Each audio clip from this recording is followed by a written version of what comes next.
Muitos acreditam que a Espanha nasceu com a união dinástica de Isabel de Castela e Fernando de Aragão.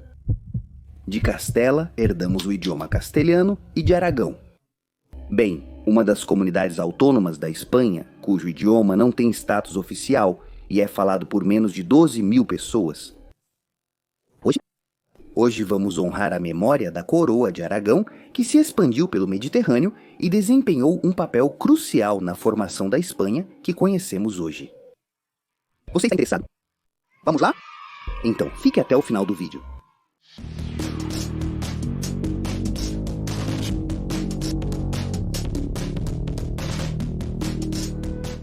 Para entender a origem de Aragão como entidade, é essencial conhecer a marca hispânica. Esta foi uma zona de contenção estabelecida por Carlos Magno no ano de 795, que funcionava como uma barreira defensiva entre os muçulmanos estabelecidos na Península Ibérica, sob o Emirado de Córdoba e o Império Carolíngio. Com o tempo, a marca hispânica foi se fragmentando em uma série de condados independentes que gradualmente ganhariam autonomia e protagonismo. Estes eram pequenos territórios governados por um conde que participaram ativamente na Reconquista, ou seja, o avanço cristão para o sul para recuperar as terras ocupadas pelos muçulmanos. No início, o Condado de Aragão estava sob o controle do Reino de Pamplona, predecessor do Reino de Navarra. No entanto, no século IX, Asnar Galíndez I estabeleceu sua própria dinastia, os Galíndes, o que concedeu ao condado uma autonomia significativa e marcou o começo de seu progresso autônomo. Durante este período começou a expansão cristã para o sul. Mas o verdadeiro impulso de Aragão ocorreu quando Ramiro I, filho ilegítimo de Sancho de Navarra, se proclamou rei em 1035. Graças à sua astúcia diplomática, Ramiro conseguiu unificar e fortalecer o território aragonês através de uma combinação de alianças matrimoniais e expansão territorial. Assentando assim as bases para o crescimento do reino, Ramiro I e seus sucessores desempenharam um papel crucial na Reconquista. Um dos eventos mais significativos foi a Batalha de Graus, onde Aragão foi derrotado pela Taifa de Zaragoza em sua tentativa de conquistar a cidade. Neste confronto, Ramiro I perdeu a vida em combate. No entanto, seu filho Sancho Ramírez continuou a expansão aragonesa, conseguindo conquistar importantes praças como Huesca e Barbastro. Já no século XII, durante o reinado de Alfonso I, o Batalhador, Aragão experimentou sua primeira grande expansão territorial, consolidando sua posição na península. Alfonso I foi um líder militar formidável, conhecido por suas numerosas vitórias, entre as quais se destaca a conquista de Zaragoza em 1118. Frente aos almorávidas, que haviam unificado os territórios muçulmanos. Desde então, Zaragoza se tornou a capital do Reino de Aragão, consolidando sua importância política e estratégica. Além de seu papel na Reconquista, os reis aragoneses buscaram estabelecer alianças estratégicas que fortaleceriam a posição no reino e facilitariam sua expansão. Ramiro II de Aragão acordou o casamento de sua filha, Petronila, com o conde de Barcelona, Ramon Berenguer IV, o que deu origem oficialmente à coroa de Aragão. Em 1164, seu filho Alfonso II de Aragão, fruto dessa união, se tornou no primeiro monarca a ostentar os títulos de Rei de Aragão e Conde de Barcelona. Com essa união e o acesso ao mar Mediterrâneo, abriu-se uma nova porta para a expansão marítima e territorial da coroa. O próximo soberano que deixou uma marca na história de Aragão foi Jaime I, o Conquistador. Seu primeiro objetivo foi o arquipélago Balear, que estava nas mãos dos almohadas. Em 1229, conquistou Maiorca, seguido de Ibiza e Menorca, consolidando assim o controle sobre as ilhas. Essa conquista marcou o início de uma política de expansão marítima, que levou a coroa de Aragão a dominar importantes rotas comerciais no Mediterrâneo e a se consolidar como uma potência naval na região. Em 1238, ocorreu a conquista da Taifa de Valência, que passou a ser chamada de Reino de Valência. Este foi um ponto decisivo na história da comunidade valenciana, onde o idioma catalão, proveniente de Barcelona, se expandiu, desenvolvendo sua própria variante local. O próximo objetivo na política de expansão da Coroa de Aragão foi a conquista de mais ilhas no Mediterrâneo, consolidando assim seu domínio marítimo. Em 1285 foi realizada a conquista da Sicília, com um evento-chave conhecido como as Vésperas Sicilianas. Uma revolta popular contra o domínio da dinastia francesa dos Anjou.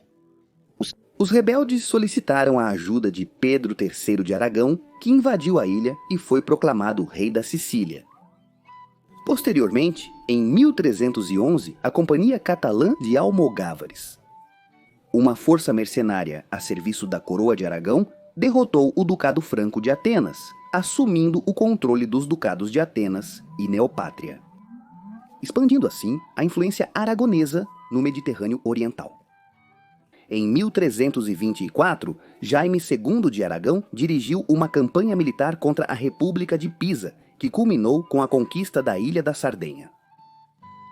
Embora os aragoneses tenham conseguido estabelecer seu domínio sobre grande parte da ilha, a resistência local persistiu por décadas. Quanto à Córcega, embora em 1297 uma bula papal reconheceu a soberania de Aragão sobre a ilha, a Coroa de Aragão nunca conseguiu conquistá-la nem exercer um controle efetivo sobre ela. Por fim, em 1442, Afonso V de Aragão reivindicou o trono de Nápoles e conseguiu capturar a cidade após um conflito com o reino angevino. A partir de então, Nápoles ficou sob o governo direto dos reis aragoneses. Para essa época, os ducados na Grécia já haviam se perdido, mas a Coroa de Aragão alcançava seu auge, controlando os reinos de Aragão, Maiorca, Valência, Sardenha, Nápoles, Sicília, bem como o Condado de Barcelona, consolidando sua posição como uma das principais potências do Mediterrâneo.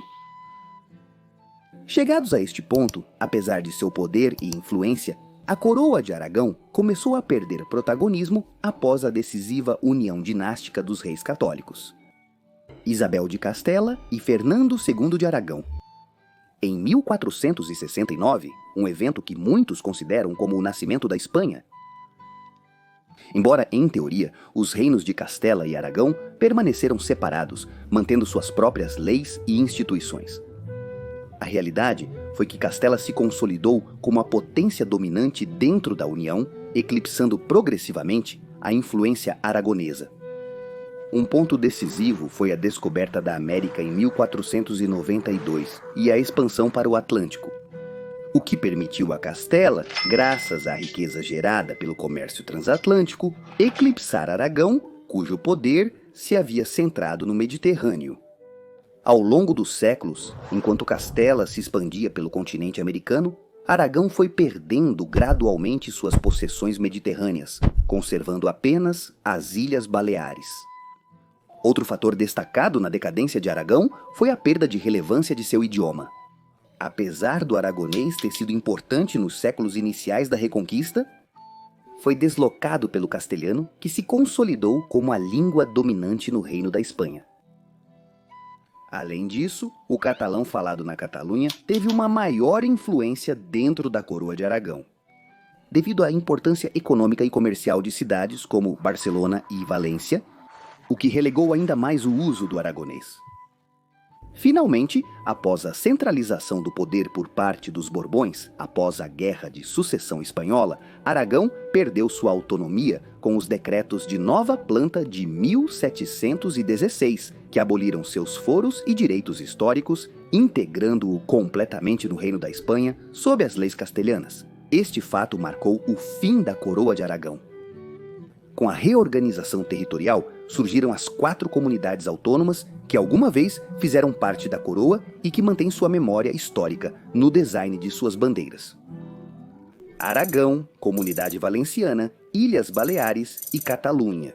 Hoje em dia, Aragão é uma comunidade autônoma, com Zaragoza como sua capital. A autonomia aragonesa foi restaurada após a transição espanhola em 1978, com a aprovação do Estatuto de Autonomia de 1982. O idioma aragonês foi relegado a uma posição muito minoritária e ainda é falado em algumas áreas rurais da região. Assim, como se pode notar, a trajetória de Aragão é uma história de transformação. Impressionante.